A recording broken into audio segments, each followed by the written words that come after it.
Break के बाद रुक करेंगे अलीगढ़ बुलेटिन की ओर। अलीगढ़ में बात करेंगे भात भरने जा रहे 2 बाइक सवार 4 अभियुक्तों को अज्ञात वाहन ने रौंदा। 1 की मौत और 3 घायल बताए जा रहे हैं। आइए देखते हैं ये रिपोर्ट। अलीगढ़ के थाना पाली मुकीमपुर इलाके में अज्ञात वाहन ने 2 बाइकों को टक्कर मार दी। इस घटना में एक युवक की दर्दनाक मौत हो गई, जबकि 3 लोग घायल हुए हैं। महुआखेड़ा थाना इलाके गांव को छोड़ निवासी 23 वर्षीय आशिक कुमार ट्रक ड्राइवर थे। शनिवार को आशिक अपने परिवार के लोगों के साथ थाना पाली मुकीमपुर में अपनी बुआ के घर भात भरने जा रहे थे। पाली मुकीमपुर पहुंचते ही अज्ञात वाहन ने दोनों बाइकों को टक्कर मार दी, जिसके चलते 23 वर्षीय आशिक की मौत हो गई और 3 अन्य घायल हुए हैं। घटना के बाद से घायलों का इलाज जेएन मेडिकल में चल रहा है। रविवार सुबह दोपहर तक पुलिस ने शव का पोस्टमार्टम कराने के बाद शव परिजनों को सौंप दिया है और पुलिस अग्रिम कार्रवाई में जुट गई है। आइए जानते हैं इस विषय में क्षेत्रीय प्रधान अलीगढ़ जितेंद्र कुमार कुशवाहा का और क्या कुछ कहना था। जितेंद्र कुमार कुशवाहा। जितेंद्र जी कहाँ रहते हैं? मेरा गांव कोचोड़ है। तो कौन है आप गांव के? मैं ग्राम प्रधान हूँ मौजूदा। ये कौन है जिनकी डेथ हुई है? ये हमारे गांव के अहरिया समाज से थे। क्या नाम है? इसका नाम आशिक है। आशिक कुमार। उम्र कितनी है? 23 वर्ष। क्या करते थे ये? ये ट्रक ड्राइवर था। क्या हुआ है? डेथ कैसे हुई है? ये हमारे गाँव से भात पहराने गए थे, तो रोड क्रॉस कर रहे थे, 2 बाइक पर थे, तो कोई अज्ञात वाहन, बड़ा वाहन इनको एक्शन मार के चला। कितने लोग थे ये? 4 लोग थे। 2 बाइकों पे? 2 बाइकों में 2 थे। तो बाकी की क्या हालत है अभी? बाकी की तीनों की कंडीशन हालत खराब है और उनका हॉस्पिटल इलाज चल रहा है उनका। कब की घटना है ये? एक शाम 8 बजे की है, रात की। शाम 8 बजे। कहाँ से कहाँ गए थे ये? गांव कोचोड़ से पाली मुकीमपुर गए थे। पहुँच गए थे जहाँ जाना था या रास्ते में? पहुँच गए थे। वापस हो रहे थे? नहीं, पहुँच गए थे, जा रहे थे, पहुँच रहे थे वहाँ। हाँ, रास्ते में ही एक्सीडेंट हो गया। तो कोई FIR वगैरह दर्ज कराई है? हाँ, तहरीर दे रखी हमने। दे दी है। हाँ। टक्कर किसने मारी ये पता नहीं। अलीगढ़ से सी न्यूज़ संवाददाता संजीव शर्मा की रिपोर्ट। अलीगढ़ अखिल भारतीय करणी सेना हरिगढ़ के पदाधिकारियों ने प्रदेश अध्यक्ष ठाकुर ज्ञानेंद्र सिंह चौहान के नेतृत्व में बांग्लादेश में रह रहे अल्पसंख्यक हिंदुओं पर हो रहे अत्याचार एवं नरसंहार के विरोध में मौन जुलूस निकालकर बांग्लादेश के प्रधानमंत्री मोहम्मद यूनुस खान का पुतला फूका। आइए देखते हैं ये रिपोर्ट। अलीगढ़ अखिल भारतीय करणी सेना हरिगढ़ के पदाधिकारियों ने प्रदेश अध्यक्ष ठाकुर ज्ञानेंद्र सिंह चौहान के नेतृत्व में बांग्लादेश में रह रहे अल्पसंख्यक हिंदुओं पर हो रहे अत्याचार एवं नरसंहार के विरोध में मौन जुलूस निकालकर बांग्लादेश के प्रधानमंत्री मोहम्मद यूनुस खान का पुतला फूका। प्रदेश अध्यक्ष ठाकुर ज्ञानेंद्र सिंह चौहान ने बताया कि बांग्लादेश में जिस तरह से हिंदू भाई बहनों की नृशंस हत्याएं कर वहां रह रहे हिंदुओं का नरसंहार किया जा रहा है, उसे भारतवर्ष के समस्त हिंदुओं में आक्रोश व्याप्त है। इसके विरोध में समस्त भारत में जगह जगह विरोध प्रदर्शन किया जा रहा है। इसी क्रम में आज अखिल भारतीय करणी सेना के हरिगढ़ के पदाधिकारियों ने मौन जुलूस निकालकर एवं बांग्लादेश में नरसंहार में मारे गए सभी हिंदू भाई बहनों को श्रद्धांजलि दी तथा बांग्लादेश के प्रधानमंत्री मोहम्मद यूनुस खान का पुतला फूंका।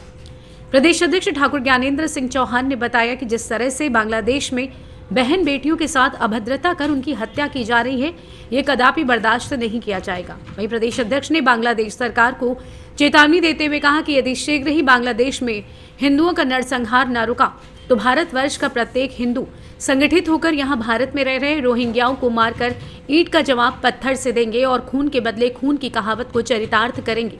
इसकी समझ जिम्मेदारी बांग्लादेश सरकार की होगी। जब तक बांग्लादेश में अल्पसंख्यक हिंदू भाई बहन सुरक्षित नहीं होंगे, तब तक भारत में भी कोई बांग्लादेशी रोहिंग्या सुरक्षित नहीं रहेगा।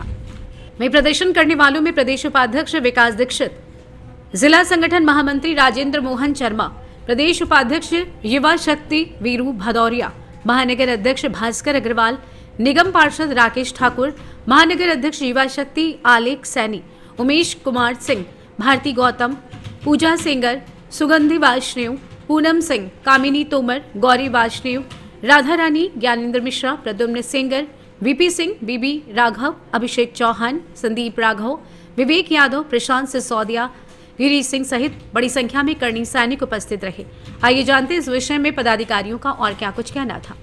आज प्रदर्शन किया गया है, किस उद्देश्य पर किया गया और कहां से कहां तक के लिए आपका ये प्रदर्शन? देखिए, ये बांग्लादेश में जो हमारे हिंदू भाई बहनों के साथ अत्याचार हो रहा है, बहनों के साथ दरिंदगी हो रही है, नरसंहार हो रहा है, वह हिंदुओं को नाम पूछ पूछ कर मारा जा रहा है, उसके विरोध में आज ये अखिल भारतीय करनी सेना द्वारा यह मौन जुलूस निकाला गया। साथ ही बांग्लादेश में जितने भी भाई बहन हमारे मृत हुए हैं उनकी आत्मा की शांति के लिए हमने यहाँ एक श्रद्धांजलि सभा की। और उसके अलावा बांग्लादेश का प्रधानमंत्री, जिहादी प्रधानमंत्री मोहम्मद यूनुस खान, उसका हम लोगों ने यहाँ पुतला दहन किया है।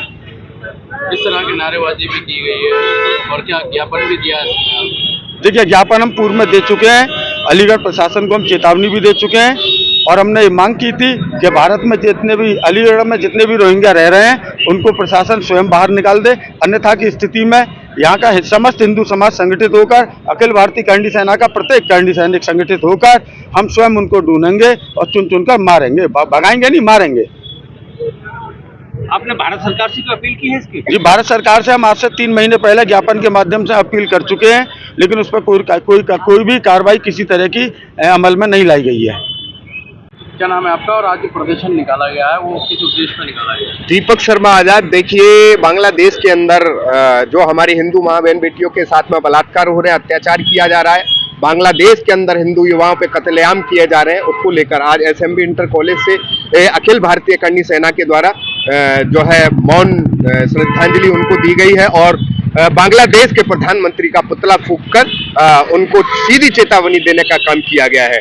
अगर ये बांग्लादेश के अंदर बंद नहीं होता है, दलित हिंदुओं पर अत्याचार बंद नहीं होगा, तो भारत के अंदर हम भारत के जो है यशस्वी प्रधानमंत्री जी से आग्रह और निवेदन करेंगे कि बांग्लादेश के अंदर या तो उनको सीधा स्पष्ट चेतावनी दीजिए, दलित हिंदुओं पर अगर अत्याचार होगा और बंद नहीं होगा तो हम भारत में रह रहे रोहिंग्या मुसलमानों को यहाँ से खदेड़ने का काम करेंगे, चाहे वो पूरे भारत के किसी भी विश्वविद्यालय में पढ़ने वाले छात्र हो और या भारत में रह रहे जो है बांग्लादेशी मुस्लिम हो, हम लोग उनको बिल्कुल भी नहीं छोड़ेंगे। भारत के अंदर अब बांग्लादेशी घुसपैठियों की खैर नहीं है। हम सीधा स्पष्ट चेतावनी दे रहे हैं कि या तो आप लोग अपने आप चले जाओ, अन्यथा हम लोग आपको खदेड़ने का काम करेंगे। भारत ज्ञापन भी दिया गया, ज्ञापन देने के जो है ज्ञापन दिया गया है और ज्ञापन के माध्यम से अपनी मांग जो है सभी ने रखी है, जो है हिंदू समाज की मांगों को पूरा किया जाए और जो दलित हिंदू समाज के साथ में अत्याचार हो रहा है वो बंद होना चाहिए। आज पूरी दुनिया को बांग्लादेश पर आवाज उठाने की आवश्यकता है। कहाँ गए वो लोग जो गाजा में आतंकवादियों के मरने पर शोक मनाने का काम करते थे, कैंडल मार्च निकालने का काम करते थे? आज उनको दलित हिंदू समाज के भाई बहनों की, बेटियों की जो है पुकार सुनाई नहीं दे रही है। उनके साथ में इतना घिनौना कृत्य किया जा रहा है।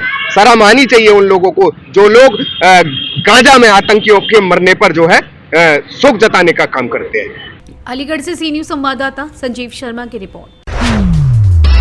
अलीगढ़ ऑल इंडिया धनगर समाज महासंघ की जिला कार्यकारिणी का सर्वसम्मति से गठन कर लिया गया है। जिलाध्यक्ष चनगर महेश बघेल ने इस नवगठित कार्यकारिणी की घोषणा प्रेस के माध्यम से सार्वजनिक कर दी है। देखिए ये report. Aligarh all India Dhangar समाज महासंघ की जिला कार्यकारिणी का सर्वसम्मति से गठन कर लिया गया है। यही जिलाध्यक्ष चनगर महेश बघेल ने इस नवगठित कार्यकारिणी की घोषणा प्रेस के माध्यम से सार्वजनिक कर दी है। इधर इस संबंध में एक प्रेस वार्ता का आयोजन महानगर के मसूदाबाद स्थित एक होटल में किया गया। इसमें मीडिया से बातचीत करते हुए जिलाध्यक्ष ने इस आशय की विस्तृत जानकारी दी। साथ ही उन्होंने बताया कि कमेटी में महामंत्री का पद धनगर पवन होलकर और प्रमोद धनगर को सौंपा गया है। उपाध्यक्ष श्रीराज सिंह धनगर, पीसी धनगर, कुलदीप धनगर, राकेश धनगर, वीरी सिंह धनगर, नरेश कुमार धनगर और चरण सिंह धनगर होंगे, जबकि मंत्री पद की जिम्मेदारी देवेंद्र सिंह धनगर, मुकेश चंद धनगर, जगवीर सिंह धनगर, सत्येंद्र सिंह धनगर, केशव देव धनगर, मनोज धनगर और मनोज कुमार धनगर को सौंपी गई है। वहीं कोषाध्यक्ष का प्रभार प्रधान राजेश धनगर को सौंपा गया है। इसके अलावा आशुतोष धनगर को मीडिया प्रभारी व धनगर सुमित होलकर को सोशल मीडिया प्रभारी और ललित धनगर को सह सोशल मीडिया प्रभारी बनाया गया है। आइए जानते हैं इस विषय में पदाधिकारियों का और क्या कुछ कहना था। धनगर समाज की ये नवगठित कार्यकारिणी आज गठित हुई है, तो किस तरह की मंगल कामनाएं इस कार्यकारिणी की होंगी और क्या लक्ष्य निर्धारित करेंगे आप लोग अपनी लड़ाई लड़ने के लिए? मेरी आज ये धनगर समाज महासंघ की सभी पदाधिकारियों को बहुत बहुत बधाई और शुभकामनाएं और इस महासंघ के जिलाध्यक्ष श्री महेश बघेल जी को बहुत बहुत शुभकामनाएं, बहुत बहुत बधाइयाँ। और मेरा प्रयास रहेगा कि मैं अपना स्वयं का और अपने समाज का जितना सहयोग अध्यक्ष जी को दिलवा सकूं वो दिलवाने का प्रयास करेंगे। देखिए SC/ST की लड़ाई लड़ रहे हैं, इस लड़ाई को और ज़्यादा धार दी जा सके, इसके लिए किस तरह का आपका वो रहेगा आंदोलन? ये SC/ST की लड़ाई जो हम लड़ रहे हैं, सच तो ये है कि हम पहले से ही SC के लोग हैं और चाहे तो राजनीतिक भागीदारी न होने की वजह से या शासन प्रशासनिक मंशा न होने की वजह से हम लोगों को प्रमाण पत्र नहीं मिल पाए हैं। उसके लिए हम इन राजनीतिक पार्टियों को बताएंगे अपनी बात और इनके द्वारा जिले के अधिकारियों को भी अवगत कराएंगे कि ये किस तरह से जो है कहाँ भ्रमित हुए हैं, क्यों सर्टिफिकेट जारी नहीं हो रहे हैं, इसको समझाने का प्रयास करेंगे और समाज को सर्टिफिकेट दिलवाने के लिए और ज़्यादा प्रयासरत रहेंगे। आवश्यकता पड़ी तो कहीं आंदोलन के लिए भी तैयार रहेंगे? हाँ, आवश्यकता पड़ी तो आंदोलन भी करेंगे। सबसे पहले तो हम अपने समाज को संगठित करेंगे, संगठित करके अपनी बात साधता के साथ रखते हुए मानते हैं अधिकारी तो ठीक है, अगर नहीं मानते हैं तो इसके लिए आंदोलन भी करना पड़ा तो करेंगे। ऑल इंडिया धनगर समाज महासंघ अलीगढ़ की जिला कार्यकारिणी की घोषणा की है, जिसमें जो है हमारे 2 महामंत्री हैं, 7 उपाध्यक्ष हैं, 7 मंत्री हैं, सोशल मीडिया प्रभारी हैं, मीडिया प्रभारी हैं, सह सोशल मीडिया प्रभारी हैं, अलीगढ़ जनपद की 7 विधानसभाओं के संयोजक हैं, 1 दर्जन कार्यकारिणी सदस्य हैं, लगभग 2 दर्जन हमारे जो हैं साधारण सदस्य हैं, हमारे सम्मानित बुजुर्ग लोग हैं जो हमें आशीर्वाद देने आए हैं। लगभग कितने लोगों की कार्यकारिणी आपने तैयार? ये हमारे 67 लोगों की कार्यकारिणी है, लगभग 67 सदस्यीय कार्यकारिणी घोषित की गई है। और हमारे जो प्राथमिकता है वो हमारे समाज को, धनगर समाज को एकजुट करना है और हमारे धनगर समाज के जो सर्टिफिकेट हैं SC/ST सर्टिफिकेट जो बन नहीं पा रहे हैं, उसके लिए हमें अथक प्रयास करने हैं। हमारी पूरी टीम को मैं बहुत बहुत बधाई देता हूं, बहुत बहुत शुभकामना देता हूं और सभी से यही अनुरोध करता हूं कि एकजुट होकर इस सर्टिफिकेट के लिए लग जाएं। जहां आंदोलन की ज़रूरत पड़े वहां आंदोलन करेंगे, जहां अधिकारियों से संपर्क करने की ज़रूरत पड़ेगी वहां अधिकारियों से संपर्क है, जहां आप जो पत्रकार बंधुओं के सहयोग की ज़रूरत पड़ेगी आपका भी सहयोग लेंगे हम। स्थानीय स्तर पर भी जो आपकी इकाइयाँ गठित की जाएंगी? जी हाँ, स्थानीय स्तर पर हम ब्लॉक स्तर पर इकाइयों को गठित करेंगे। भविष्य में हम जो है सदस्यता अभियान भी चलाएंगे, गांव-गांव जाकर के हम लोगों को सदस्य भी बनाएंगे, जिससे कि हमारा ये आंदोलन बहुत मजबूती से जो है काम कर सके। इससे संबंधित आपका जनता से क्या संदेश रहेगा आपका जनता के लिए? जनता से यही संदेश है कि ये हमारा सामाजिक वो है कार्यकारिणी है। हमारा अपने समाज से अनुरोध है कि सभी लोग हमारे साथ आएँ और हमको मतलब दिशा निर्देश दें, जिससे कि हम सबके साथ मिलकर काम कर सकें। देखिए, समाज की मुख्य धारा में आप लोग आ सकें, तमाम राजनीतिक दल हैं, राजनीतिक दलों से किस तरह का सहयोग और किस तरह की अपेक्षा आपकी रहेगी? राजनीतिक दल जो हमारा सहयोग करेगा, हमारे साथ होगा, हम हमारा सभी राजनीतिक दलों का स्वागत है जो हमारे साथ हैं। अब नई कार्यकारिणी का कोई शपथ ग्रहण समारोह वगैरह भी आप लोग रखेंगे? अभी हम आगे जो है एक शपथ ग्रहण समारोह भी कराएंगे, जिसमें हम अपने राष्ट्रीय अध्यक्ष, प्रदेश अध्यक्ष को भी बुलाएंगे और आप सबको भी उसमें बुलाएंगे। तो चलते चलते क्या मैसेज आपका प्रेस के माध्यम से होगा? प्रेस के माध्यम से यही है, आज हमारा सिर्फ कार्यकारिणी घोषित करने का प्रोग्राम था, आप लोगों से गेट टुगेदर करने का प्रोग्राम था, जिससे आप हमें जाने, हम आपको जाने और हमारी आवाज़ को आप लोगों तक पहुंचा सकें, अधिकारियों तक, शासन तक पहुंचा सकें। इस प्रेस वार्ता के माध्यम से मैं आपके माध्यम से कहना चाहूँगा, पहले तो ऑल इंडिया धनगर समाज महासंघ अलीगढ़ की जो नवनियुक्त कमेटी गठित हुई है जिले की, उसको बहुत बहुत बधाई। और विशेष रूप से इस संगठन के हमारे जिलाध्यक्ष जी हैं आदरणीय महेश धनगर जी, मैं उनको बहुत बहुत बधाई और शुभकामना पेश करता हूँ। हम इनके नेतृत्व में गांव, गली, हर मोहल्ले जाकर इनके नेतृत्व में संगठन को विस्तार देंगे और काम करेंगे। हमारा आशय यही है, इनके सानिध्य में, नेतृत्व में पूरे ज़िले में अधिक से अधिक लोग जोड़ेंगे संगठन में। और हमारा मूल्य उद्देश्य संगठन के माध्यम से हम सब लोगों के सर्टिफिकेट अधिक से अधिक मात्रा में जारी हों और प्रशासन पे या कोई भी धरना प्रोटेस्ट होता है उसमें हम इनका सहयोग करेंगे। यही मैं आपसे कहना चाहता हूँ। अलीगढ़ से सी न्यूज़ संवाददाता संजीव शर्मा की रिपोर्ट। अलीगढ़ में दिखा तेज रफ्तार का कहर, जहां बाइक सवार पिता पुत्री सहित 3 लोग गंभीर रूप से घायल हो गए। देखिए ये रिपोर्ट। अलीगढ़ में तेज रफ्तार बाइक सवार राहगीर से टकराने से बाइक सवार पिता पुत्री सहित 3 लोग गंभीर रूप से घायल हो गए। वहीं पुलिस ने घायलों को उपचार हेतु अस्पताल पहुंचाया। शादी समारोह में शामिल होने जा रहे थे बाइक सवार पिता पुत्री। वहीं बाइक सवार घायल पिता पुत्री जिला हाथरस क्षेत्र के बताए जा रहे हैं। अलीगढ़ के नेशनल हाईवे स्थित गांव बालूखेड़ा का ये पूरा मामला बताया जा रहा है। आइए जानते हैं स्थानीय निवासियों का और क्या कुछ कहना था। नाम है आपका? हमारा अवधेश कुमार नाम है। अवधेश जी कहाँ के रहने वाले हैं आप? गांव बरई। बरई के क्या मामला है? ये घायल कैसे हुए हैं? ये घर से आ रहे थे, भिवाड़ी जा रहे थे। क्या नाम है इनका? इनका सोनू नाम है जी। सोनू, अब क्या है सोनू की? नाथूराम स्वर्गीय। ये कहाँ के रहने वाले हैं? ये वो कटाई। कटाई जिला कौन सा है? चाचा जी है, जिला वो हाथरस पड़ता है। हाथरस। तो ये कहाँ से आ रहे थे, कहाँ जा रहे थे? ये गांव बरई से आ रहे थे। हमारी बहन की शादी थी, वहाँ शादी थी। शादी समारोह से? हाँ, वहाँ से वापस भिवाड़ी जा रहे थे। भिवाड़ी रहते हैं, काम करते हैं। तो यहाँ पे आके एक्सीडेंट हो गया। और कौन थे साथ? साथ में एक गुड़िया थी साथ में। क्या नाम है उसका?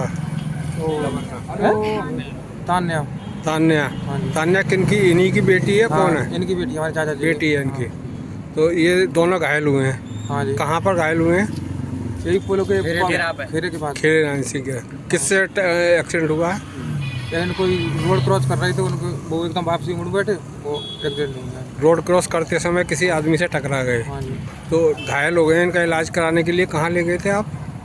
इलाज यहीं पे करवाया था। ये जब आए थे हम अस्पताल में। तो अब ये थाने क्यों आए हो आप? थाने आए थे जी बाइक के बारे में सूचना, और ये ना कहें कि फिर वैसे ही चले गए। कोई सूचना दी थाने में, बगैर सूचना दिए यहाँ से चले गए। अलीगढ़ से सी न्यूज़ संवाददाता संजीव शर्मा की रिपोर्ट। अलीगढ़ जनपद के बरला सीओ का चार्ज लेते ही एक्शन में दिखे सीओ अकराबाद। क्या कुछ कार्यवाही की, देखिए इस रिपोर्ट में। अलीगढ़ जनपद के बरला सीओ का चार्ज लेते ही एक्शन में दिखे सीओ अकराबाद। पुलिस ने 6 देशी तमंचों के साथ 6 अभियुक्तों को गिरफ्तार कर थाना क्षेत्र के अंतर्गत देर रात हथियारों की खरीद फरोख्त कर रहे थे अभियुक्त। डीएसपी ने थाना प्रभारी व पुलिस बल के साथ घटना का खुलासा किया। गिरफ्तार अभियुक्तों से 6 तमंचे, 4 जिंदा कारतूस, 2 मोटरसाइकिल, मोबाइल, 5,500 रुपए बरामद कर लिए हैं। यह अलीगढ़ के थाना अकराबाद का पूरा मामला बताया जा रहा है। आइए जानते हैं सीओ का क्या कुछ कहना था। किस तरीके का खुलासा किया गया? ये है कारतूस है, और नहीं देसी तमंचा है, कारतूस है, मोबाइल है और नकदी बरामद की गए हैं। आज दिनांक 7/8/2024 की रात में उच्च अधिकारी गणों के निर्देशानुसार अपराध की रोकथाम व श्रीमान एसएसपी महोदय द्वारा अवैध शस्त्र के संबंध में चलाए जा रहे ऑपरेशन निहत्था के अंतर्गत थाना अकराबाद पुलिस द्वारा विगत रात्रि में विजयगढ़ रोड पर चेकिंग के दौरान मुखबिर की सूचना पर नगला कमलू जाने वाली बम्बे की पटरी पर अवैध असलाह की खरीद फरोख्त कर रहे 6 अभियुक्तगण को पकड़ा गया, जिससे 6 तमंचा व कारतूस बरामद हुए। सभी नई उम्र के लड़के हैं, जिसके संबंध में थाना अकराबाद पर मुकदमा अपराध संख्या 622/2024 की धारा 3-5-25 आयुध अधिनियम पंजीकृत कर आवश्यक वैधानिक कार्रवाई की गई है। सर, इन पर क्या चीजें बरामद हुई हैं? हाँ, रंजीत पुत्र सुरेंद्र सिंह निवासी नगला कमलू थाना अकराबाद जिला अलीगढ़, उम्र करीब 25 वर्ष। इनके पास से 2 कारतूस और 2,000 रुपए देसी तमंचा। भोला ठाकुर उर्फ अरुण पुत्र सुनील कुमार निवासी चांदपुर गोपी थाना अकराबाद जिला अलीगढ़, उम्र करीब 22 वर्ष। इनके पास से भी देसी तमंचा, 2 कारतूस बरामद हुआ है। तनुज पुत्र सतीश निवासी जिरौली हीरा सिंह थाना अकराबाद जिला अलीगढ़, उम्र करीब 21 वर्ष। इनके पास से देसी तमंचा बरामद हुआ है। हर्ष पुत्र राजकुमार निवासी ग्राम नानऊ थाना अकराबाद जिला अलीगढ़, उम्र करीब 21 वर्ष। इनके पास से भी देसी तमंचा बरामद हुआ है। विशाल पुत्र जितेंद्र सिंह निवासी बमनोई, थाना अकराबाद, जिला अलीगढ़, उम्र करीब 21 वर्ष। इनके पास से भी देसी तमंचा बरामद हुआ है। हर्ष पुत्र विश्राम कश्यप निवासी शादीपुर, बड़ी चौपाल, डब्बू जेड 40, थाना रंजीत नगर, नई दिल्ली, उम्र करीब 23 वर्ष। इनके पास से देसी तमंचा, 2 कारतूस वो 2,500 रुपये बरामद हुए हैं। इस तरीके के अभियान कब से चलाए जा रहे हैं, कब तक चलेंगे? ये ऑपरेशन निरंतर चलता रहेगा। ये अपराध की रोकथाम के लिए है और ये उच्च अधिकारी द्वारा दिए गए आदेश है। ये चलता रहेगा, इससे अपराध पर नियंत्रण। अलीगढ़ से सी न्यूज संवाददाता संजीव शर्मा की रिपोर्ट। फिलहाल के लिए अलीगढ़ बुलेटिन में बस इतना ही। देश दुनिया की बाकी खबरों को जानने के लिए आप देखते रहिए सी न्यूज भारत।